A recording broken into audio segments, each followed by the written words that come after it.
Assalamualaikum warahmatullahi wabarakatuh.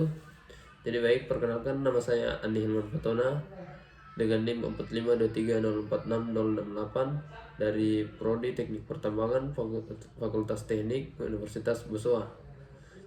Jadi baik, saya di sini akan menjelaskan salah satu barang yang ada di sekitar kita, yaitu jam tangan pada mata kuliah termodinamika tambang. Adapun latar belakang dari jam tangan yaitu merupakan salah satu perangkat yang digunakan untuk melihat waktu. Perkembangan jam tangan telah mengalami perubahan yang signifikan sejak ditemukan pertama kali. Pada awalnya jam tangan hanya berupa perangkat mekanik sederhana yang digunakan oleh masyarakat pada zaman dahulu. Namun seiring dengan perkembangan teknologi, jam tangan juga mengalami perubahan menjadi lebih canggih dan multifungsi. Contohnya dilengkapi dengan berbagai fitur canggih seperti pengukur detak jantung, GPS, hingga notifikasi dari smartphone itu sendiri. Apa sih perbedaan jam tangan dan jam yang lainnya? Ada dua perbedaan yang dapat kita simpulkan, yaitu fungsi dan mobilitas. Jam tangan dirancang untuk di pergelangan tangan, memberikan kemudahan dalam memantau waktu kapan saja dan di mana saja. Sangat portable bukan? Dan bisa dibawa kemana-mana.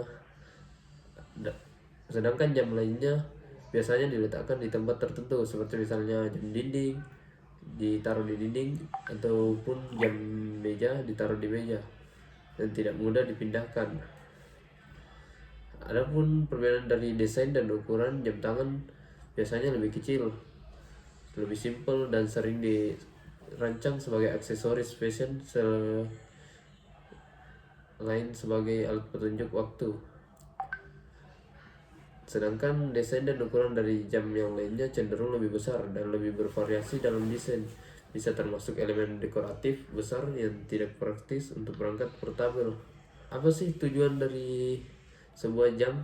Tujuan dari jam itu adalah untuk mengukur waktu. Meskipun saat ini jam tangan memiliki tujuan lain di luar memberitahu waktu, namun menawarkan berbagai fungsi tambahan. Karena itulah kategori jam tangan dibagi menjadi tiga, yaitu analog, digital, dan chronograph.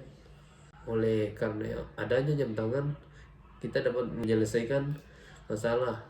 Yang pertama itu kemudahan akses ke waktu, memungkinkan pengguna untuk dengan mudah melihat waktu tanpa harus mencari atau membuka perangkat lain seperti ponsel atau komputer. Dan yang kedua itu kita bisa memanajemen waktu yang lebih baik. Dengan jam tangan, seseorang dapat lebih mudah mengatur jadwal, memenuhi janji temu, dan lain-lain. Dan adapun yang terakhir itu faktor gaya dan kepribadian. Jam tangan seringkali berfungsi sebagai aksesoris fashion yang mencerminkan gaya dan kepribadian pemakainya. Ini memberikan nilai tambah dalam hal penampilan dan ekspresi diri. Jadi gimana sih metode kerja jam tangan? Metode kerja jam tangan itu ada tiga. Yang pertama itu jam tangan mekanik, yang mempunyai tugas utama digulung secara manual dan menghasilkan energi dilepaskan melalui roda gigi dan escapement. Pengaturannya dapat diatur melalui knob atau crown. Yang kedua itu jam tangan kuarsa. Kristal kuarsa bergetar ketika dialiri listrik dari baterai. Pengaturannya, getaran diterjemahkan menjadi sinyal listrik yang menggerakkan motor langkah. Sedangkan motor langkah memutar roda gigi dan jarum jam. Akurasinya sangat tinggi, tidak seperti jam tangan yang lainnya. Sedangkan jam tangan digital yang mempunyai layar elektronik menggunakan LCD atau LED, chip mikroprosesornya menghitung waktu secara akurat. Sumber dayanya biasanya menggunakan baterai. Fungsinya menampilkan waktu, alarm, stopwatch, dan lain-lain. Jadi itulah tadi presentasi dari saya. Kurang dan lebihnya mohon dimaafkan.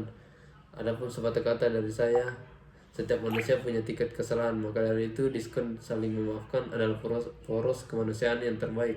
Sekian dari saya. Waalaikumsalam warahmatullahi wabarakatuh. Terima kasih.